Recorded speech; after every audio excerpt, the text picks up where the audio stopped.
Thank you all for joining us today. I'm here with Jiri Polivka, amateur radio astronomer from originally from Czechoslovakia. He's traveled around quite a bit. He's been in the UK for quite a bit. Went back to Czechoslovakia. Obviously, he's here in the United States. He's currently in Missouri and a member of the Ozark Amateur Astronomers Club. Yuri's been interested in radio astronomy for a long time, for about 50 years, 51 years now. And so he's had a lot of experience with assembling telescopes as well as the theoretical concepts of it all. But he has assembled his own radio telescope, and he'd like to give a little tour for us all today. By the way, my name is John Goss. I'm a former president of the Astronomical League. This is all in conjunction with the 75th anniversary of the Astronomical League.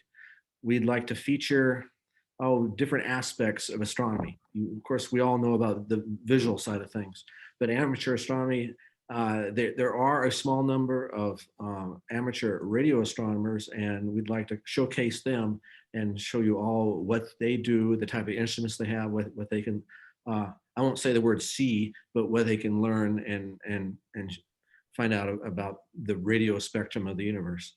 So with that, I'd like to turn it over to Jiri. He has a slideshow, so we'll be focusing on that in just a moment. So Jiri, if you would like to say a few words right now, and I'll start the screen share for you. One moment, please. Thank you very much, yes. Good morning, ladies and gentlemen. My name is Jiri Polivka, and I am a amateur radio astronomer. When I arrived in Springfield, Missouri in 2012, I brought to life two of my projects, and those are small, I call it pocket radio telescopes. One is for 11 gigahertz and one is for 4 gigahertz or C-band. And they are small but useful to study the solar noise.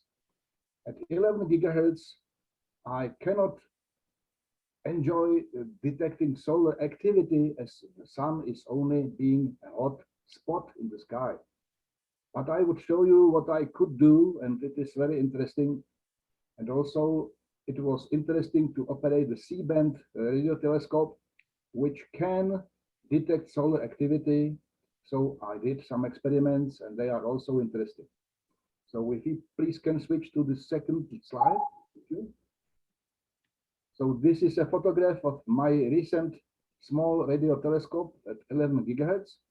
It shows a 1-foot dish on a tripod.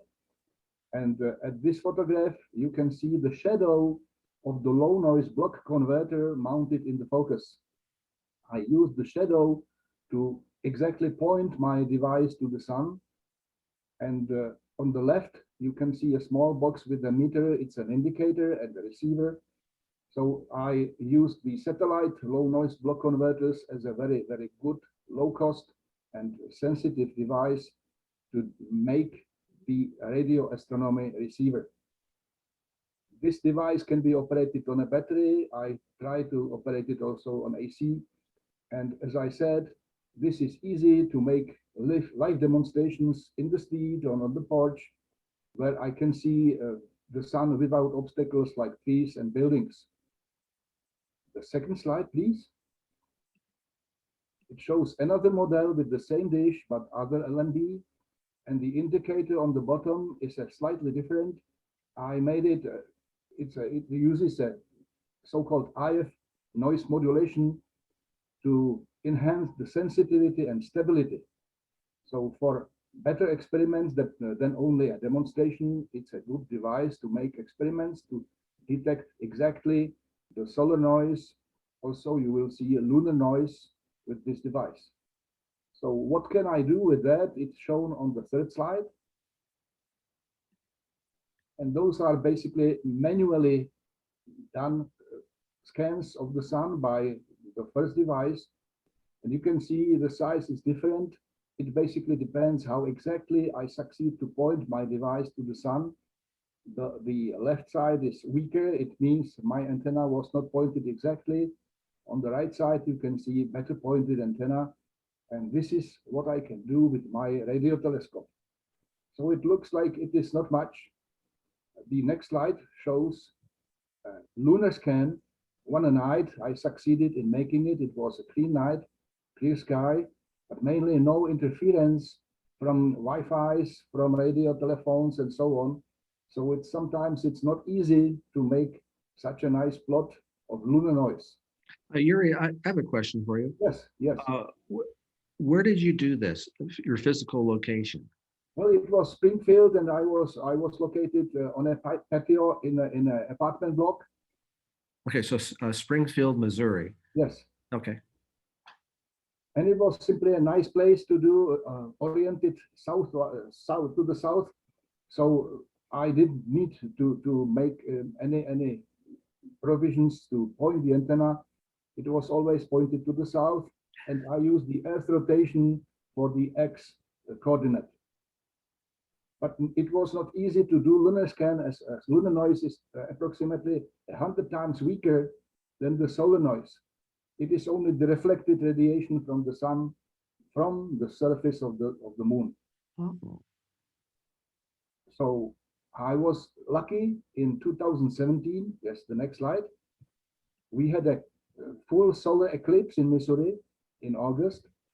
So my son-in-law and my grandson John, they decided to go to Marshall, Missouri, where there is a nice place next to the what is it? Air show, air museum. You can see the radio telescope in position. And when we arrived before the solar eclipse, it was drizzling, it was cloudy, so many astronomers with telescopes were leaving the place. It was not lucky place for them, but fortunately at KU Bend, there is no obstacle like light rain or clouds. So I recorded all the solar eclipse, which can be seen on the next slide. I took data by every 5 minutes, and I made this nice plot which shows that the full noise is on the left, and it goes almost to zero by being shaded by the moon, and then it returned back to the full swing. And only after the full eclipse we were able to see also the eclipse by our eyes. We used the telescope with the filter, and we used the hole in a paper screen, and the picture was nice, and also there were some sunspots by the time. So this was basically the best I could do with the KU band radio telescope with this small size. Well, I have never seen that before. Of course, I saw the eclipse too, but only visually.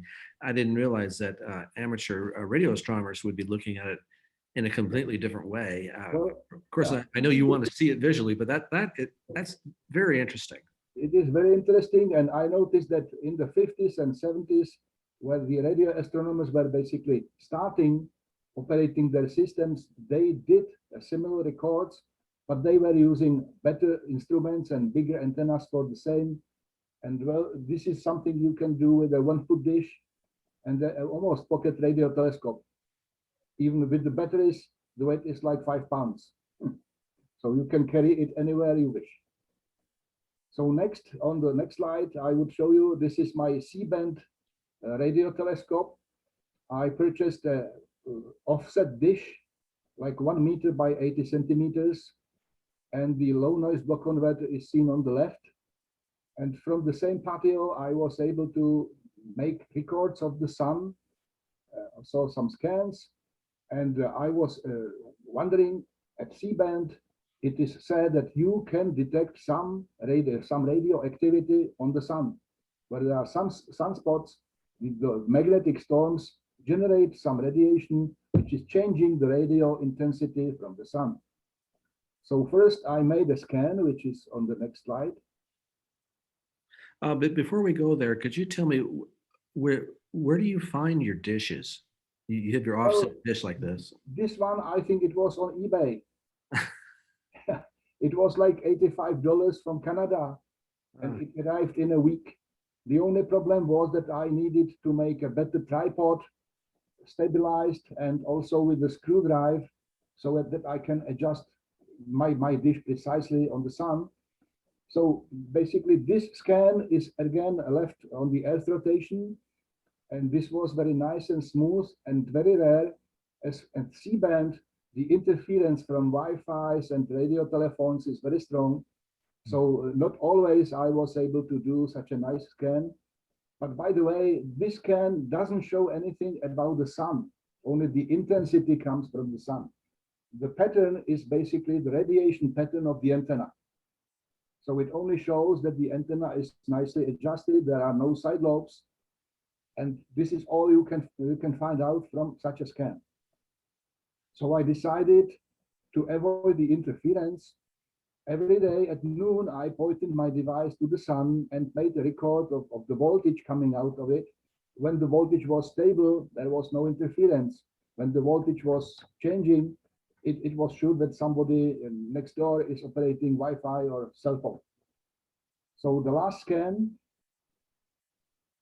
or last plot, I made a lot of recording, approximately over a month, every day, and my plot is on the bottom. And this was made at C-band, which is approximately 4 gigahertz.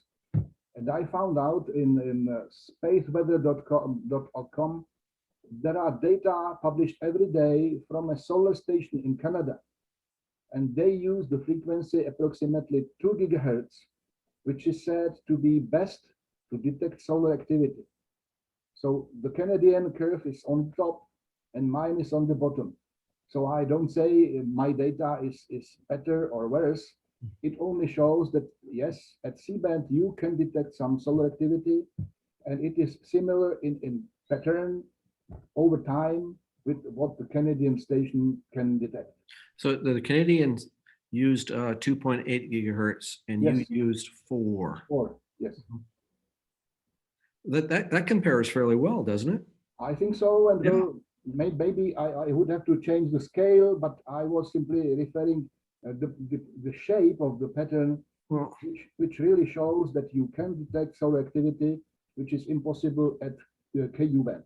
yeah. Well, your dish was only 1 meter, Yeah, very small. and theirs, I don't see what theirs was, but probably quite a bit Unfortunately, larger. yeah, I tried also to make a lunar scan with this antenna, but Yeah. I didn't succeed. The interference was always stronger The interference from from Wi-Fi's and from Wi-Fi, cell phones, all that Yeah. stuff. Huh. Interference is the worst part. If you are a radio astronomer, Yeah. you have to find a place like Green Bank Yeah. and places like that. What they say, you cannot enter with a car to the ignition. No. So it is only diesel cars which is permitted to enter.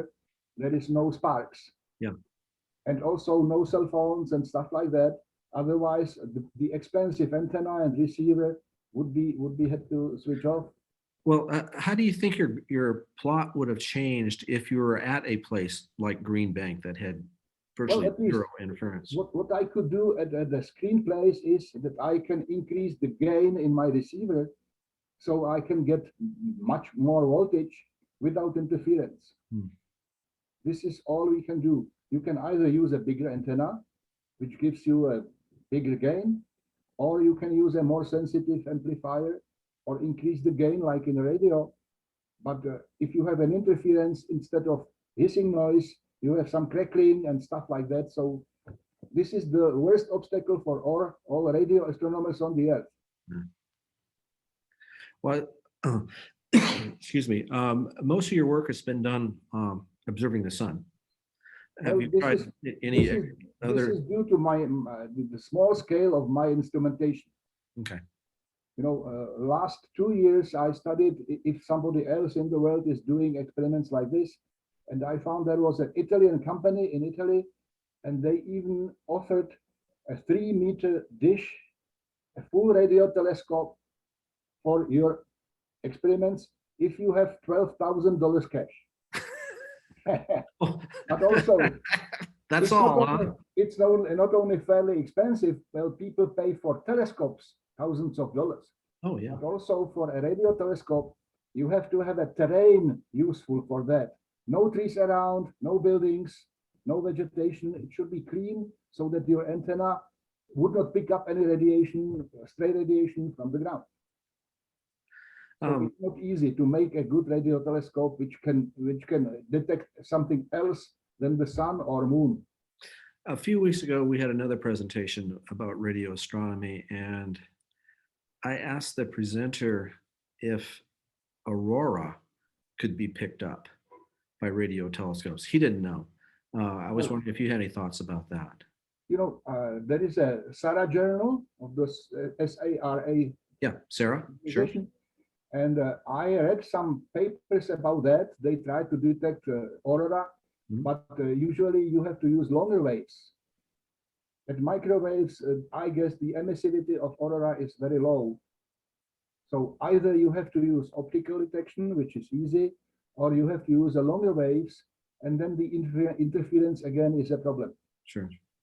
Hmm. So I don't know anyone exactly, but I read some small paper in SARA journal that they try to detect aurora, and there was some slight success at like 20 megahertz. This is the wavelength you can detect Jupiter noises. Yeah. But again, a lot of interference. There are many terrestrial transmissions around shortwave. Mhm, mhm. Well, I think all this is remarkable that really with you can cobble together from various equipment that you have found off the web, off the internet, or off Amazon, or off eBay, or wherever, and be able to put Now, together now something. many things are easy. When I was younger, I had to build my radiometers by myself. So it took me always a year to put together the first vacuum tubes and tristons. Yeah, yeah. Then my solid state radiometers, they were very sensitive. So I was later invited. The problem was that we needed data for so-called future satellite links at 12 and 18 gigahertz bands. But there were no satellite transmitters on the orbit. So I used my solar telescope to detect the attenuation by precipitations, basically radio noise from the sun reduced by precipitations. But the problem again was that this data were collected over like 10, 12 hours a day when the sun was visible. So my German colleagues called me, well, you have to increase the sensitivity of your instrument, and you can detect the thermal radiation of the precipitation directly. So I modified my radiometers. We gathered the data. There was in the final there was a political battle against the Soviet colleague who did it by using their satellite. So it was always some adventure around. But it was tough to make your instrument. Now you have satellite receivers, which are easy to get, easy to modify, and you don't need much hardware to add to make a nice radio telescope. Well, recently people are just happy to make SDRs, digital systems for even for radio astronomy. But again, I am not a good programmer, which is needed to make SDR receiver, but it is easy. You only need the converter, you only need a small amplifier and filter, and then all the other processing is done digitally in the SDR. I am a linear guy. I like turning knobs, for sensitivity and tuning. No, So I used to make those simple instruments, and I am happy that they are still working. no, I think you're a lot more than just a knob turner. You you know what you're doing. I mean, imagine that putting all this together to engage in such a fascinating, a wonderful hobby like this. This is truly amazing. Well, thank you very Um, much. I am very grateful for your invitation. So thank you all for the attention. And if you want more information, you have my email, jiripol@yahoo.com. And you can call me by phone also. And I can offer you all details you would need if you are interested. well, what I'll do is I normally put a few introductory slides before this, Thank you. and I'll put your email address on there where they can get a hold of you, and then you all can take it from there. Um, but this has been a fascinating talk. Let me stop the screen share. Thank you. Okay, good. Back together again here. Well, thank you, Jiri, for taking your time this morning and giving us this very fascinating presentation about what you can do. What I mean by you, I mean you as a real person. Anybody who puts their mind to it can do something like this and end up with some fascinating results. I think it's just incredible. So Yuri, thank you all for this. And I'd like to, before we sign off, again, I'd like to thank you all for tuning in for this presentation.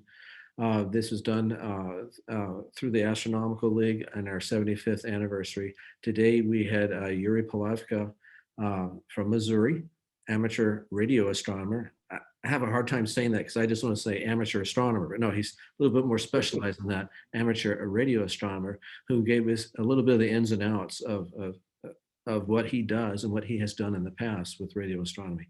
So with that, I'd like to thank you all, and I will see you in cyberspace someplace. Thank you, Jiri. Thank you very much for the invitation, and it was nice to meet you this way.